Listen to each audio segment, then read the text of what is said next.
concernant tous les domaines de la vie du pays. Le magazine Humura Burundi est diffusé sur le web via le site de la RPA www.rpa.bi. Humura Burundi.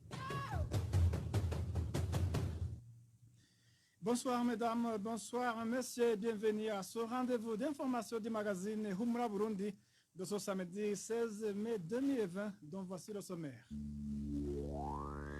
Le parti CNL dénonce une injustice de 2 poids 2 mesures concernant les peines lourdes infligées aux membres de ce parti accusés de coups et blessures pendant cette campagne électorale. Human Rights Watch doute sur le degré de crédibilité des prochaines élections au Burundi. Cette organisation de défense des droits humains dénonce également la montée d'actes d'intolérance politique et l'impunité totale des Imbonerakure, auteurs de ces actes. Et près de 200 personnes croupissent toujours en prison alors qu'ils devraient jouir de leur liberté, déplore la carte Burundi dans une enquête menée durant le mois d'avril dernier. Dans le mini-magazine au cœur de la société d'aujourd'hui, nous vous parlons des préoccupations de certains acteurs politiques face à l'organisation des prochaines élections au Burundi. On est de Shimagiza la présentation. La cabine technique, plutôt l'équipe technique est composée par Lissi Kabera et ingénieur Egide Mwemero. Le parti CNL indique qu'il continue toujours la course électorale malgré les obstacles auxquels il fait face lors de sa campagne. Dans un communiqué sorti ce samedi, le parti CNL s'inquiète de l'absence de la justice sur les persécutions dont il est souvent victime. Le point avec Walter Kwizera.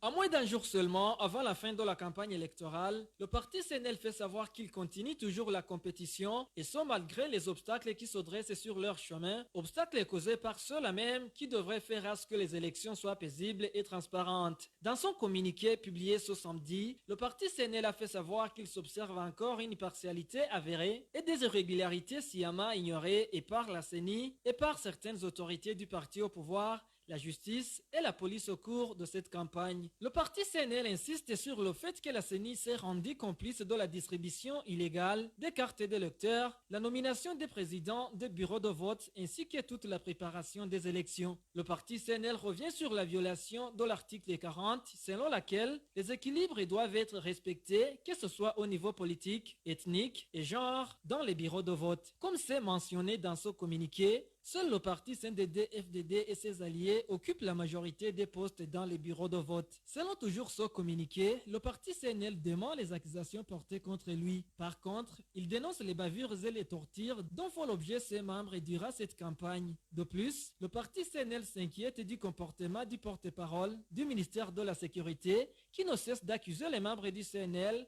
de tous les maux, en fermant les yeux sur les agissements et la violence des membres du CNDD-FDD, en l'occurrence les Imbonerakure. Le parti d'Agathon Rwasa se dit également étonné de voir la façon dont toutes ces bavures se font aux yeux et au su des autorités administratives, judiciaires et policières, sans que ces dernières osent lever le petit doigt pour n'offusquer les condamnés.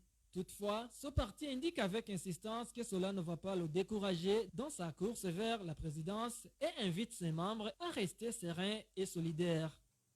Et parlant toujours de cette campagne électorale, le parti CNL dénonce une justice de 2 poids 2 mesures, et cela après que le parquet de Bujumbura ait requis une peine lourde contre 19 membres du parti CNL. Ce parquet a requis une peine de 10 ans de servitude pénale contre les membres du parti CNL qui sont accusés de coups et blessures et de tentatives d'assassinat dans jeune Imbonerakure de la colline d'Omena en commune Kabezi.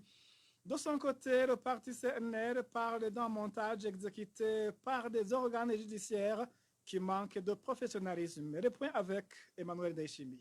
Les 19 membres du parti CNL ont comparu ce vendredi devant le tribunal de grande instance de Bujumbura. Dans cette audience publique, le substitut du procureur de Bujumbura a accusé les 19 membres du parti CNL, dont le président de ce parti en commune Kabezi, Jean Bosco Namwishimiro, ainsi que le représentant des jeunes du parti CNL dans la même commune, de coups et blessures et de tentatives d'assassinat des Imbonerakure dans la nuit du 3 mai. Les autres infractions retenues à leur charge sont entre autres la détention illégale d'armes ainsi que l'enlèvement d'un Imbonerakure. Le parti CNL parle plutôt d'un montage qui avait été préparé pour arriver à l'arrestation massive des membres de ce parti en commune Kavezi. Dans la nuit du 3 mai, des jeunes Imbonerakure munis de machettes et des gourdins avaient attaqué les ménages des membres du parti CNL qui seront et ont refusé d'adhérer au parti CNDD-FDD. Le matin du 4 mai, les Imbonerakure ainsi que la police ont alors procédé à l'arrestation de plusieurs membres du parti CNL. Le substitut du procureur à Bujumbura a requis contre les 19 membres du CNL une peine de 10 ans d'emprisonnement. Leur parti CNL estime plutôt qu'ils devraient être acquittés.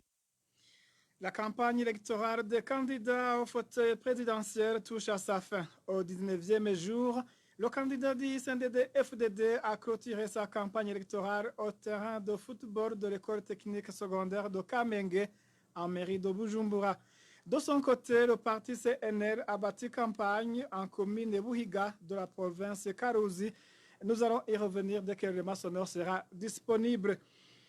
Human Rights Watch doute sur le degré de crédibilité des prochaines élections au Burundi. Selon Lewis Mage, directeur Afrique centrale au sein de Human Rights Watch, non seulement le gouvernement n'a pas souhaité la présence des observateurs et les médias indépendants, mais aussi certains partis politiques en compétition ont déjà annoncé leur perte de confiance en la Commission électorale indépendante nationale CENI. Suivez plutôt Lewis Mage. Il est directeur Afrique centrale au sein de Human Rights Watch. Est-ce que le vote va dérouler en paix? C'est difficile de dire à partir d'ici. Il faut noter qu'il n'y a pas vraiment l'espace pour les observateurs indépendants. Il n'y a pas vraiment l'espace pour les presses nationaux qui sont toujours au Burundi. De faire le métier comme il veut. Est-ce qu'il y a les journalistes qui sont présents au Burundi maintenant qui vont oser de faire un vrai reportage? Moi, je ne crois pas qu'il y a trop. Donc, c'est difficile de savoir comment le vote va dérouler. Est-ce qu'il sera-t-il les violences les jours de vote?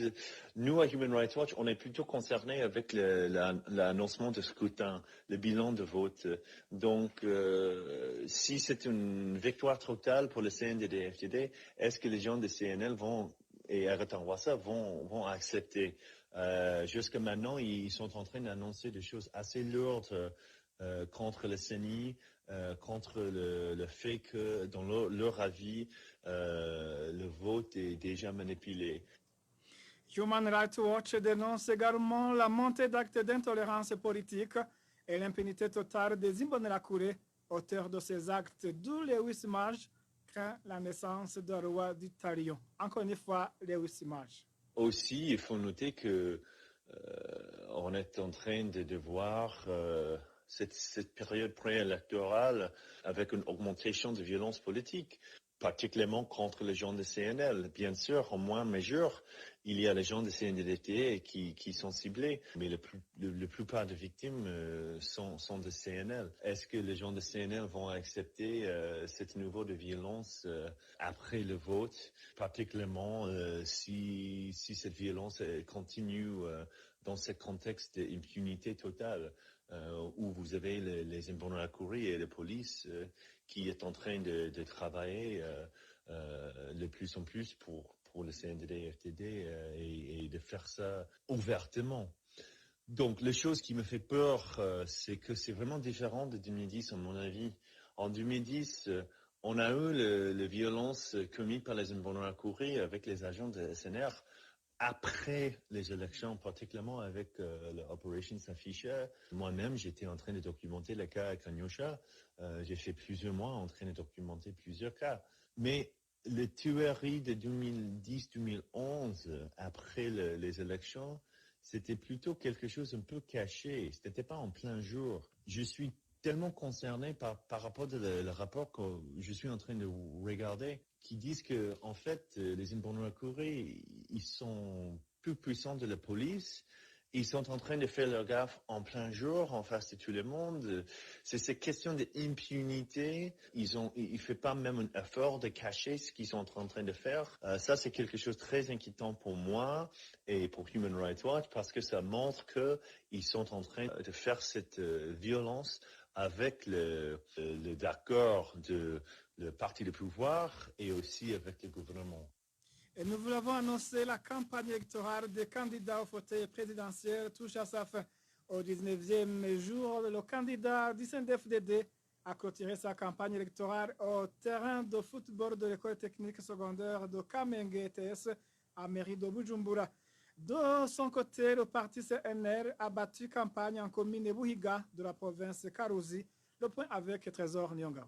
Le parti CNDD-FDD a clôturé les travaux de sa campagne électorale au terrain de football de l'école technique secondaire ETS Kamenge où étaient présents plusieurs autorités issues du parti de l'Aigle, le CNDD-FDD. Dans son allocution, le président de la République, Pierre Nkurunziza, a fait comprendre au Bagumyabanga qu'il n'y a aucune différence entre lui et l'actuel candidat Évariste Ndayishimiye. Pierre Nkurunziza a révélé également la confiance qu'il a placée en Évariste Ndayishimiye, l'homme qui est parvenu à convaincre le mouvement FNL, jadis sous le contrôle d'Agathon Rwasa. Le parti CNL a quant à lui battu campagne en commune Buhiga de la province de Karusi. Parmi les doléances exprimées par la population de cette province, il y avait la délivrance de l'association des conducteurs des motos à Motabou des mains du parti CNDD-FDD. Agathon Rwasa a par la suite indiqué que les problèmes qu'a connus le Burundi sont en premier lieu dus au fait qu'il est gouverné par des imposteurs injustes.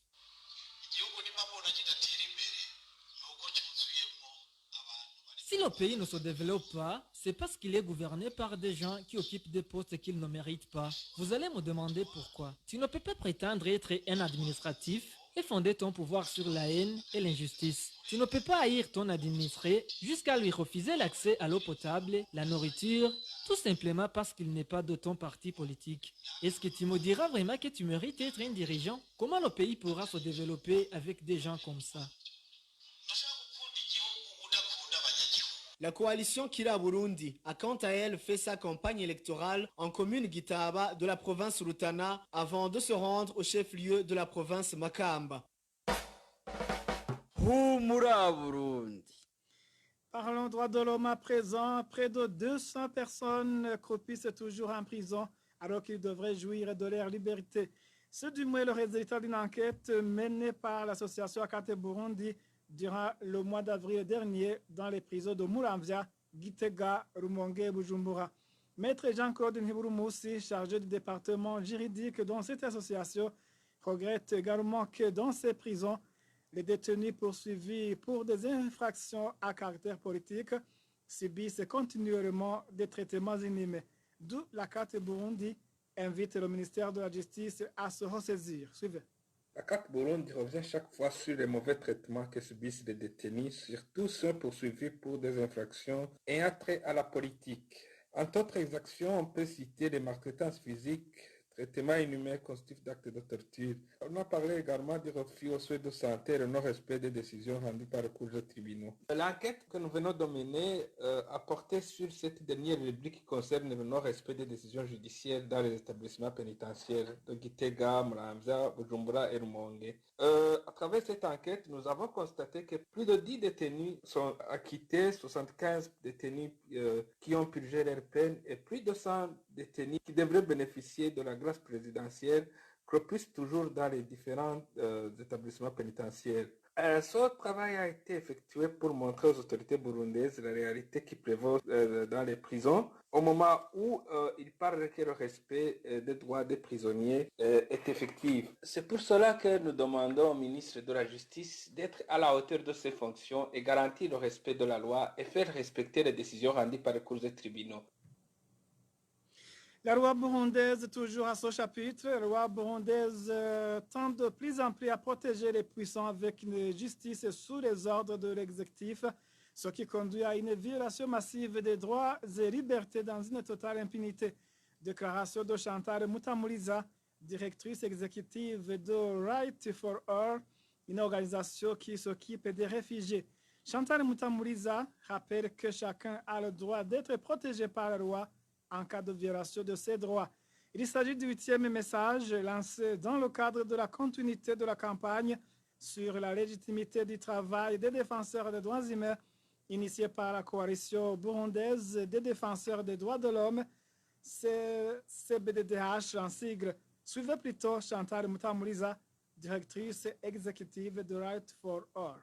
La justice est le pilier de tout état de droit. Ainsi, dans son article 9, alinéa 1er, la Déclaration des Nations Unies sur les défenseurs des droits de l'homme stipule que, dans l'exercice des droits de l'homme et des libertés fondamentales, y compris le droit de promouvoir et de protéger les droits de l'homme visés dans la présente déclaration, chacun a le droit, individuellement ou en association avec d'autres, de disposer d'un recours effectif et de bénéficier d'une protection en cas de violation de ses droits. À cette fin, poursuit l'alinéa 2, toute personne dont les droits ou libertés auraient été violés a le droit, en personne ou par l'entremise d'un représentant autorisé par la loi, de porter plainte et de faire examiner rapidement sa plainte en audience publique par une autorité judiciaire ou toute autre autorité instituée par la loi qui soit indépendante, impartiale et compétente,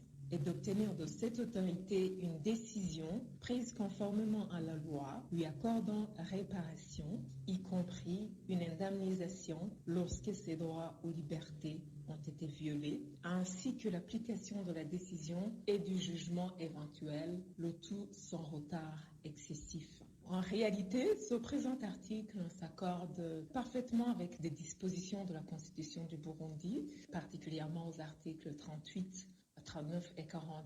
Par contre, nous déplorons la promulgation des lois contenant des dispositions assez liberticides, à savoir le Code pénal et le Code de procédure pénale, qui contiennent des dispositions contraires à la Constitution et à la Déclaration des Nations Unies sur les défenseurs des droits de l'homme. On se rend compte que la loi burundaise tend de plus en plus à protéger les puissants avec une justice sous les ordres de l'exécutif, ce qui conduit à une violation massive des droits et libertés dans une totale impunité. À titre d'exemple, on peut citer la radiation de certains avocats de l'ordre qui a privé aux justiciables le droit à la défense et le refus des citoyens en exil d'être représentés devant la cour par des avocats de leur choix. Ceci constitue évidemment un déni inacceptable de justice.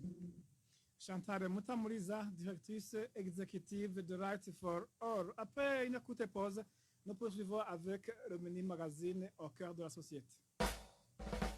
Humura Burundi. Le mini magazine au cœur de la société d'aujourd'hui est consacré aux préoccupations de certains acteurs politiques face à l'organisation des prochaines élections. Le mini magazine au cœur de la société vous est présenté par Émile Nivasoum. Au cœur de la société. Au cœur de la société est une émission de tous les samedis préparée en synergie par les radios Inzamba Agateka Kawe, Radio RPA Ijuya Wanyagihugu, ainsi que la radio-télévision Renaissance. Les listes et fichiers électoraux n'ont jamais été publiés. Certains candidats s'inquiètent également du fait que le parti au pouvoir a plus de militants au niveau des membres des bureaux de vote. Ils estiment qu'il y aura sans doute des fraudes électorales, malgré que la Commission électorale nationale indépendante tranquillise. Mon nom, c'est Émile Nivasoumba. Bienvenue dans le mini-magazine au cœur de la société de ce 16 mai 2020. L'un des principaux adversaires du parti au pouvoir, le Congrès national pour la liberté, estime que la CENI a déjà planifié un hold-up électoral. Son président, Agathon Rwasa, évoque les cartes qui n'ont pas été distribuées, l'absence du fichier électoral et le plus grand nombre de membres de bureaux de vote qui sont des militants du CNDD-FDD. En ce qui concerne les membres des bureaux de vote, le président de la CENI souligne qu'ils ne travaillent pas pour leur parti politique. Les membres du bureau de vote, ce sont les membres de la commission électorale. Ça veut dire qu'ils ont astreint aux mêmes règles. Ils doivent absolument accomplir leur mission comme c'est indiqué et surtout pas qui ne pensent pas qu'ils vont obéir aux ordres des partis politiques. Parce qu'il y a des sanctions qui sont prévues et les sanctions pour les membres des bureaux de vote sont toujours le double des sanctions de toute autre personne s'ils ont commis la même infraction, la même faute ou le même délit. Et pour les cartes, Pierre Claver Kazihise demande aux candidats d'être confiants. Dans toutes les élections, lorsqu'on distribue les cartes, il y a toujours des cartes qui restent. Ces cartes, le seul effet que ça a, c'est que les personnes qui se sont fait inscrire aux élections ne vont pas voter à 100%. Sinon, le reste, les cartes qui restent, il n'y a pas de souci. C'est que les gens n'ont pas récupéré pour diverses raisons. Ils n'ont récupéré pas les cartes. Mais en même temps, ce qui est important, c'est que la CENI doit veiller à ce que les cartes ne soient pas utilisées de manière frauduleuse. Le président de la CENI, Pierre Claver Kazihise, indique que la liste électorale peut être consultée, mais que ce n'est pas du tout possible pour le fichier électoral. Parce qu'en fait, le fichier, ce sont les données des électeurs. On ne peut pas publier les données des électeurs. On ne peut pas publier, il n'y a pas d'exigence légale pour publier les données des électeurs. C'est plutôt les données personnelles. Il est interdit de publier des données personnelles et les publier comme ça. Ce n'est pas possible. La liste électorale, oui. La liste électorale, oui. Parce que si on déclare que la liste est disponible, ça veut dire que toute personne qui veut consulter la liste peut venir. Je ne sais pas si vous faites l'idée de la taille de cette liste. Ce n'est pas quelque chose qu'on affiche comme ça et puis la liste, tout le monde voit la liste. Ce n'est pas possible. Parce que ça contient quand même 5 millions de noms. Le Congrès national pour la liberté estime que la Commission électorale nationale indépendante est impartiale. Dans un entretien accordé à la Radio France Internationale, de son côté, Domitien Ndaizeye, ancien président et candidat actuel au présidentiel pour le compte de la coalition Kira Burundi, estime également que la CENI est impartiale. Malheureusement, nous avons une CENI qui n'est pas neutre et cela risque de plonger le Burundi dans une période incertaine si jamais cette commission continue à travailler comme nous le constatons aujourd'hui. Ce jeudi, la commission onusienne d'enquête sur le Burundi a également indiqué que la CENI ainsi que d'autres organes étatiques se montrent impartiaux alors que des affrontements entre militants des partis politiques se poursuivent sur terrain. Quelques traits du communiqué de la commission d'enquête sur le Burundi avec Bertrand Ngendakuriyo de la radio Inzamba. La commission se dit inquiète du déroulement du processus électoral marqué par des affrontements violents entre des membres des partis politiques en lice et de nombreuses arrestations d'opposants politiques alors que des proches du parti au pouvoir continuent de bénéficier d'une impunité quasi totale pour leurs actes. Dodo Diène, le président de la commission, indique que cela fait pourtant des mois que la commission alerte les autorités burundaises et la communauté internationale sur le rétrécissement de l'espace démocratique, tout comme le manque d'indépendance de la commission électorale nationale indépendante, officiellement garante du bon déroulement de ces élections. Le président de la commission a révélé également que les élections du 20 mai 2020 ne pourront ouvrir une nouvelle ère de stabilité au Burundi que si le processus électoral est géré de manière pacifique et sécurisée en toute transparence et indépendance afin que les résultats puissent être considérés comme crédibles et acceptés de tous. Et voilà, c'est l'alerte de la commission d'enquête sur le Burundi qui met fin au mini-magazine au cœur de la société. À la présentation, c'était Émile Nibasumba. Au revoir. C'était l'émission Au cœur de la société. Eh bien, mesdames et messieurs, c'est sur ce mini-magazine Au cœur de la société que nous mettons en preuve finale à ce magazine Humura Burundi de ce samedi 16 mai 2020. Onésime Duchimagize était à la présentation. L'équipe technique était composée par Lissi Kabela et ingénieur Ejide Memero. D'ici là, portez-vous bien. Au revoir.